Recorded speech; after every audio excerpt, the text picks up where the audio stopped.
was very stock specific, but the main overarching message is that bulls are still in control and there are further signs of froth building up.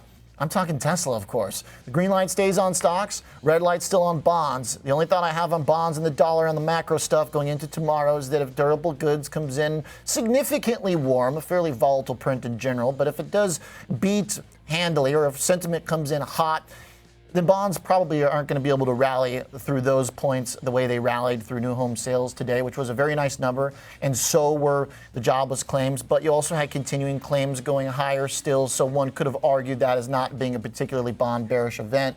I think tomorrow, if those two prints come in warm, probably not going to see bonds able to rally through that unless stocks sell off. So the red light stays on bonds, looking for the dollar also to go green, maybe one more good day to kind of break above its old levels.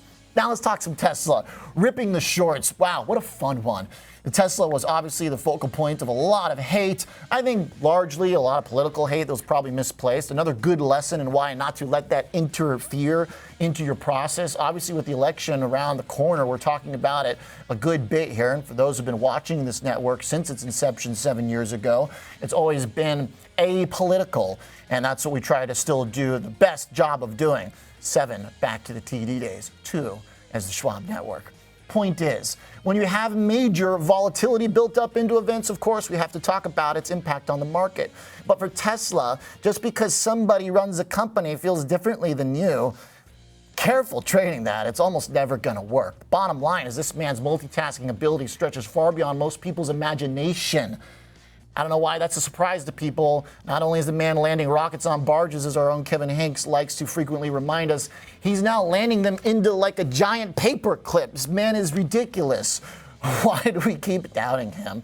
The chart looks interesting. You can see the lower highs still. This is not an all clear for the technicals, but the fact that Tesla today blew through the market maker expectations, the gamma level that Shane Skinner highlighted to us earlier in the week, it went through all of that and kept going throughout a very ho-hum day for stocks.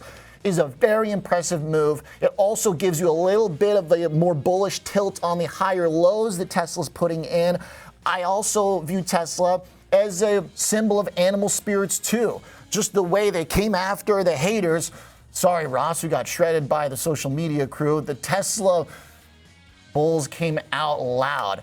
I view Tesla kind of along the spectrum closer to like crypto stuff in a sense. This thing still trades at 100 times earnings, and even though Elon continues to impress, and I think the cyber stuff looks pretty cool as well as the robo-cabs and whatnot, the chart still has some work to do.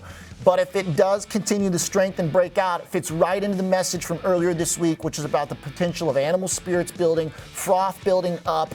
Bitcoin also held today. I don't think that's a coincidence either. It's still above that downtrend line. I'll see you tomorrow. Have a great night.